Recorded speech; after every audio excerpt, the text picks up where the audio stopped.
நண்பர்கள் அனைவருக்கும் வணக்கம். இது ராஜகுரு ஜோதிட ஆராய்ச்சியகம். இன்னைக்கு நம்ம பார்க்க போறது ஒரு ஆணினுடைய ஜாதகம். இவருக்கு வயது 56.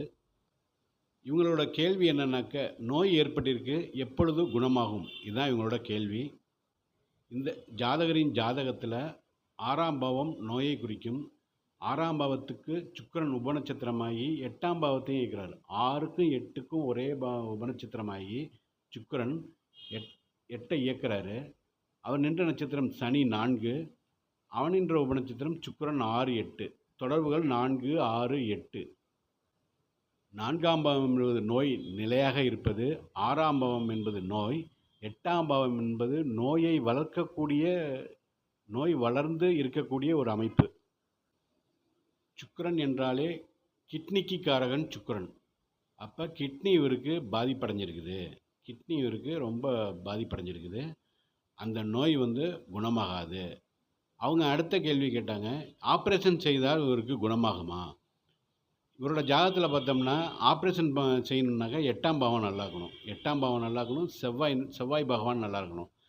இவருக்கு பாருங்கள், 8ஆம் பாவம் 6, 8 தான் தொடர்பு கொள்ளுது. செவ்வாயும் பாருங்கள், கடைசியில் சுக்கிரனோட நட்சத்திரத்தில் நின்று 8ஆம் பாவத்தை தான் குறிக்காட்டுது. அப்போ செவ்வாயும் இவருக்கு கெட்டு போய் கிடக்குது, 8ஆம் பாவமும் கெட்டு போய் கிடக்குது. இரண்டுமே கெட்டு போயிருக்கனால இவங்க ஆப்ரேஷன் செய்தாலும் இந்த ஜாதகர் பிழைப்பது கடினம். அதாவது இந்த ஆப்ரேஷன் ஃபெயிலியர் ஆகும். கிட்னியும் இவருக்கு சரியானபடிக்கு கிடைக்காது. இவருக்கு தகுந்த கிட்னியும் கிடைக்காது. கிடைச்சாலும் அந்த அறுவை சிகிச்சை ஒரு சக்ஸஸ்ஃபுல்லாக இருக்காது. ஒரு உயிரை காவந்து பண்ணுற அளவுக்கு இருக்காது அப்படின்னு அந்த கிரகங்கள் காமிக்குது. அடுத்து இவங்களோட கேள்வி பரிகாரம் எதுவும் செய்தால் இவர் பிழைப்பாரா அப்படின்னு கேட்குறாங்க. பரிகாரம் செய்தாலும் இந்த ஜாதகத்தில் நோய் வளரும் தன்மையை தான் காமிக்குது ஒழிய அவருக்கு நோய் குறைந்தது மாதிரி எந்த சிம்டம்ஸும் இல்லை. அதனால் நோய் வளருமே தவிர குறையாது.